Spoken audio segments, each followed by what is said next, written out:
You're not saving time at the grocery store, you're paying a convenience tax. And the 3 worst offenders are sitting in your cart right now. If you've ever grabbed pre-cut fruit, shredded cheese, or a salad kit, you've been nudged into higher prices, faster spoilage, and weaker flavor. Exactly according to plan. Nutritionist Laura Nemes says grocers do a lot to get more of your money beyond putting candy at the front. Placement matters. Pre-sliced cheese in the milk section can be half the price of freshly cut cheese at the deli counter. And there's a reason all those variations of Oreos and Cheerios dominate the actual aisles. Take the large displays on the end of every aisle. Look, not always are they good buys, but it's placed there to entice you to purchase. Stay with me. In the next minutes, I'll show you how those time savers quietly drain your budget and how 5 minutes of prep flips the script. Fresher food, better melt, longer shelf life, less waste. We'll cut the premium without cutting quality. Quick favor before we move on. If you appreciate this content, consider giving this video a like and subscribing to the channel. Believe it or not, more than 92% of viewers haven't subscribed yet. It's free and only takes a second, but it means the world to us. So did you subscribe already? Great. Thank you so much for your support. Now back to the video. And as for candy at the front, Nemes says there are much better buys waiting for you in the actual candy aisle far back from the checkout line. It's harder to spot the smaller, more affordable brands. The more shelf space they have, the more the consumers will see their products, which leads to more purchase. The Senate examined supermarket pricing, calling on his experience working for suppliers dealing with the big grocers. They'll have their say. You think you save time, so why does your cart cost more and taste worse? That quiet bite out of your budget is the convenience tax. You pay extra for tasks you can do in minutes at home, and the trade-offs don't show up on the label. You lose shelf life, you lose texture, you lose flavor. Let's start with the glossy fruit cup. It looks clean, bright, ready to fork. But you pay steak-level unit prices for fruit that was better an hour before it hit that lid. A whole pineapple costs less per pound and gives you the core, juice, and control. The minute knives hit that flesh, the cell walls break and the fruit starts to leak moisture and aroma. That sweet smell you get when you open the container? That's the flavor leaving. You also lose the buffer that the peel provides, so air gets in faster and the fruit slumps. Buying pre-cut fruits and veggies is convenient, even if it costs up to 3 times as much as whole produce. For older people or people with disabilities who may have trouble cutting or peeling, it may also be the only option. When fruits and veggies are handled more, the risk goes up even more. Cutting or peeling exposes the fruits and veggies, causing oxidation that can affect the color, taste, and even jeopardize the nutrients if they sit out for a while. That said, pre-cut fruits and veggies definitely have their downsides. According to HuffPost, about half of all foodborne illnesses in the US come from fresh produce contaminated with salmonella and E. coli. The truth is, whole produce fights time better. Peel and skin slow down oxidation, so the clock runs slower in your fridge. Once it's cut, you've added surface area and exposed wet edges.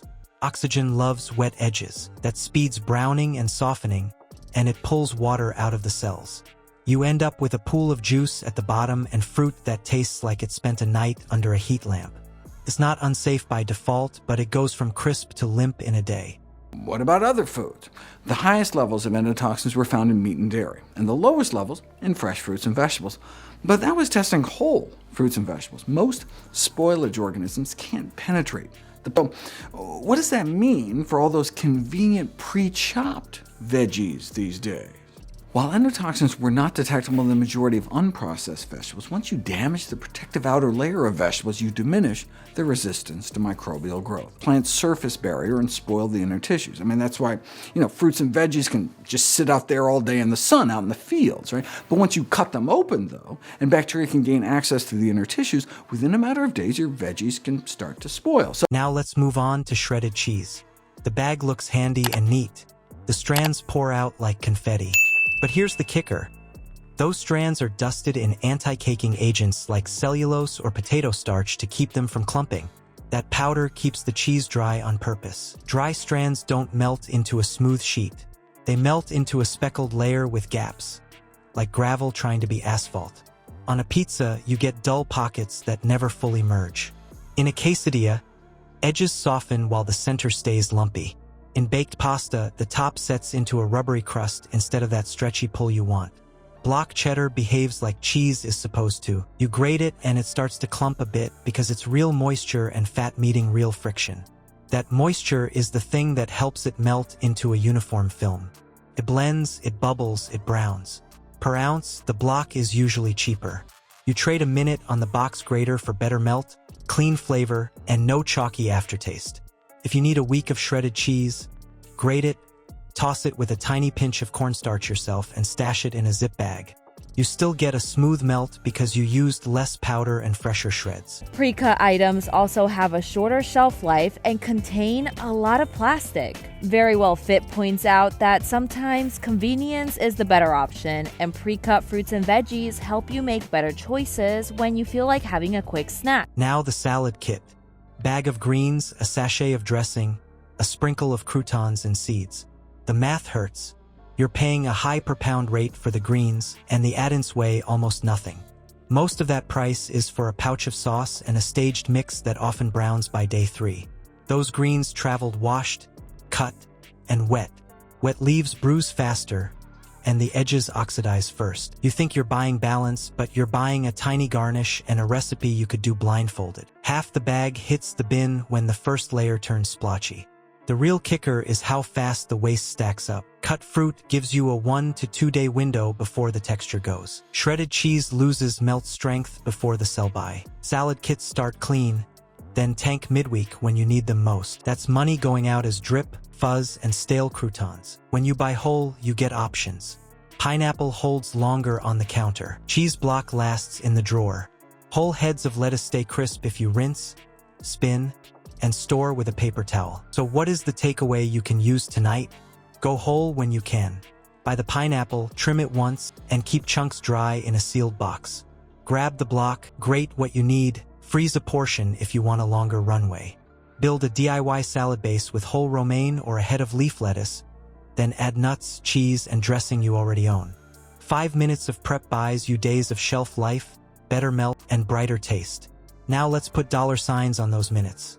How the prep habit stacks up over a month and where the waste disappears. The fastest time saver is the one you buy once, whole, simple, flexible. It sits in your fridge longer, tastes brighter, and stops the drip of waste. That's how you cut cost without cutting quality. Try one swap this week. Grab a block of cheddar and grate as you go, or build a DIY salad base with a head of romaine, a jar dressing, and nuts from your pantry. If this gave you something to chew on, hit like, subscribe, and share it with someone who shops on autopilot. Next, we test store brand staples in blind bites and find where the label actually matters.